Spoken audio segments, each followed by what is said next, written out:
So hello everyone, you are in the right place where you will be able to learn docking, and this series of lectures is gonna be one of the best explanatory lectures which will teach you docking.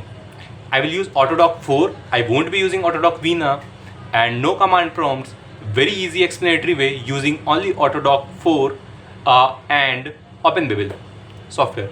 This series of lectures is going to be one of the best ever explanatory lectures on docking. I'll be using a few softwares like OpenBabel, autodock 4 and few other software which I will tell you. I'll start from the basics, which is how to extract protein PDB structures from protein data bank, and then after that I will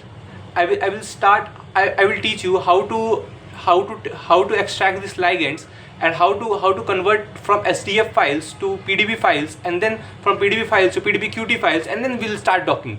So this series of lectures is going to start from beginner level. It is series of lectures is gonna be one of the best ever explanatory lectures on YouTube history.